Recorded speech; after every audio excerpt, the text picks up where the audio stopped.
Bonsoir les loulous.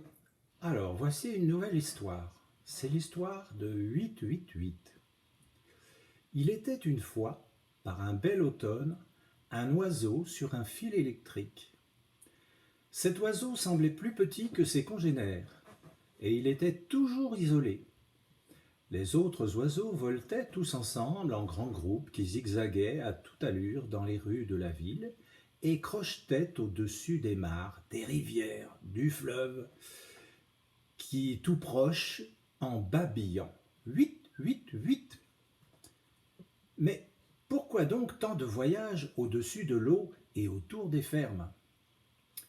Notre oiseau isolé se contentait de quitter son fil et de tourbillonner autour de l'église et aussi au-dessus d'une mare où grouillaient les moustiques. Puis, il revenait se poser sur son fil, un peu à l'écart du groupe, juste en face de la fenêtre d'une chambre d'enfant. Dans cette chambre, un petit garçon était alité. Un peu pâle, il ne pouvait quitter son lit. Et il avait remarqué le manège de cet oiseau, si gracieux, qui revenait toujours se poser en face de sa fenêtre. Le petit garçon attendait avec impatience chaque retour de l'oiseau qui babillait « 8. » L'oiseau semblait aussi observer l'enfant et incliner la tête vers lui. Il en fut ainsi pendant toute une semaine, où le petit garçon était soigné par ses parents. Il toussait de moins en moins et reprenait des forces.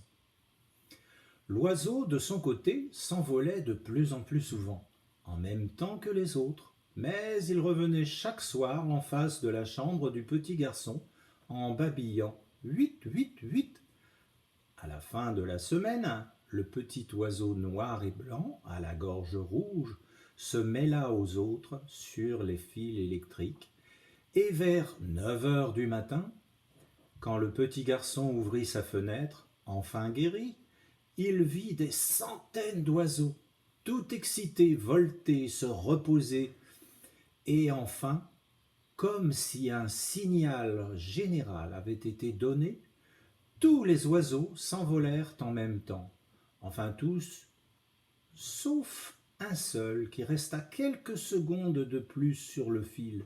Ce fut comme un au revoir entre le petit garçon et l'oiseau.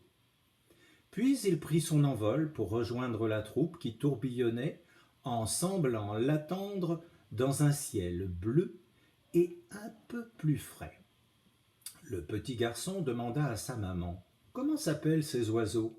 Elle lui répondit « Ce sont des hirondelles. » « Où vont-elles alors ?»« Elles partent en Afrique pour trouver leur nourriture. Elles ne pourraient pas survivre à l'hiver chez nous, mon chéri. Elles doivent manger beaucoup de moucherons et de moustiques pour vivre. Alors, elles partent là où il fait plus chaud. Voilà pourquoi elles se préparaient au grand voyage, mon chéri. Elles se gavaient, en fait. Voilà, j'espère que cette histoire vous aura plu. L'histoire de 8, la petite hirondelle. Bonne nuit.